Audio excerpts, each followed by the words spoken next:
இன்றைக்கி நம்ம பார்க்க போகிறது பகவதி படம் தான். இந்த படம் 2002 ரிலீஸ் ஆனுச்சு. படத்துடைய director Venkatesh and music director Deva. இதில் இளைய தளபதி விஜய் அவர்கள், அப்புறம் ரீமா சென் நடிச்சிருக்காங்க. அப்புறம் பார்த்திங்கன்னா ஜெய் ஆக்ட் பண்ணியிருக்காரு விஜயோட தம்பியாக. காமெடி ஆக்டர் வடிவேலுவும் இருக்கார். இதில் பார்த்திங்கன்னா சின்ன வயசுலேயே அம்மா அப்பாவை இழந்தவங்க அண்ணன் தம்பி 2 பேர் தான் இந்த விஜய் அண்ட் ஜெய். 2 பேரும் தனியாக தான் இருந்துகிட்ருப்பாங்க. தன்னோட தம்பியை நல்லா படிக்க வைக்கணும் அப்படின்றதுக்காக விஜய் என்ன பண்ணுவார்னா ஒரு டீ கடை வச்சு நடத்திட்டு வந்துட்டுருப்பாரு. அதில் வேலை பார்க்குறவர் தான் வடிவேலுவாகவும் இருப்பார். அப்போ பார்த்தீங்கன்னா தன்னோட தம்பியை பெரிய டாக்டர் ஆக்கணும் அப்படின்ற ஒரு ஆசையில் ரொம்ப கஞ்சத்தனம் பண்ணிகிட்டு இருப்பாருங்க. ஒரு பேனா கூட வாங்க மாட்டார். ரீஃபில் கூட ஊதி ஊதி எழுதுவேன்னு சொல்லுவார். அந்த காமெடிலாம் கொஞ்சம் நல்லாயிருக்கும்.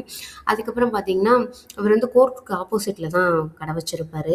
அப்போ பார்த்தீங்கன்னா வடிவேல் அவருக்கு தெரிஞ்சவங்க கூட ஊர்க்காரங்க வந்திருக்காங்கன்னு சொல்லிட்டு டீ குடிக்க வாடா வாடான்னு ரொம்ப வம்பா பிடிச்சி இழுப்பார். அப்போ பார்த்தீங்கன்னா அவங்க எல்லாரும் வந்து ஊர் ஃபுல்லாக வந்து சாப்பிட்டுட்ருப்போம். அதோட விஜய் சார் சொல்லுவார், என்ன 2 பேருன்னு சொன்னேன், கடைசியில் ஒரு ஊரே வந்து டிஃபன் சாப்பிட்டுட்ருக்க அப்படின்னு சொல்லும்போது அவர் வந்து சொல்லுவார், சாரிப்பா நானே 2 பேர் தப்பா நினச்சேன், எனக்கே தெரியாதுப்பா அப்படின்னு சொல்லுவாரா.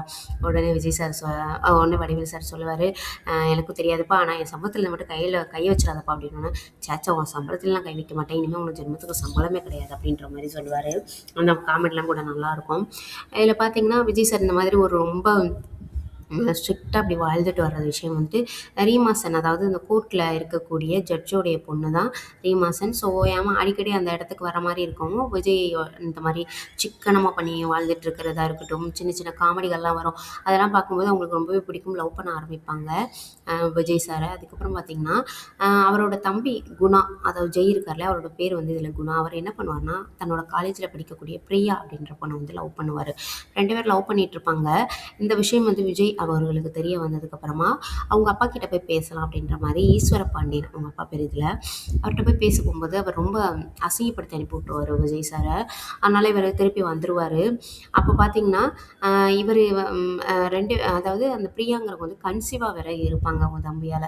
அது பார்த்தீங்கன்னா இவர் வந்துட்டு கொல்லணும்னு நினைப்பார், யார் குணாவை.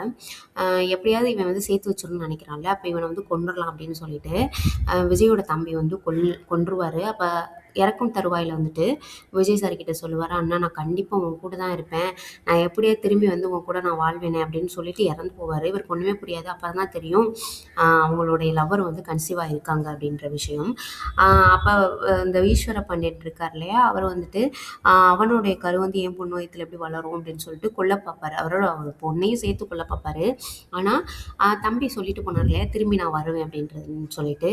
ஸோ தம்பி மேலே அவ்வளோ பாசம் அவருக்கு. அதனால் என்ன பண்ணுவார்னா எப்படியாவது அந்த குழந்தைய வந்து பிறக்க வச்சிடணும், நல்லா பார்த்துக்கணும் அப்படின்ற மாதிரி நினச்சிட்டு இவர் என்ன பண்ணுவார், இந்த நார்மல் பர்சனாக இருந்தால் ஒன்றும் பண்ண முடியாதுன்னு சொல்லிட்டு ஒரு தாதாவுடைய அறிமுகம் கிடைக்கும் அவருக்கு. அதுக்கப்புறம் இவரும் கொஞ்சம் தாதா மாதிரி ஆயிடுவார். பகவதி அப்படின்னு சொன்னோன்னே ரவுடிசம் மாதிரி இந்த படத்தில் வந்து காமிச்சிருப்பாங்க. பார்த்திங்கன்னா அவங்கள காப்பாற்றிருக்காங்க. எவ்வளவோ போராடி நிறைய பேர் அவங்க கூட இருக்கிறவங்களே 2-3 பேர் இறந்து வேற போவாங்க. லாஸ்ட்டில் அந்த குழந்தையும் பிறக்கும். தன்னுடைய தம்பியே தனக்கு வந்து மறுபடியும் வந்து கிடச்சிட்டாரு அப்படின்ற மாதிரி ஹாப்பினஸோட இந்த படத்தையும் முடிச்சிருப்பாங்க.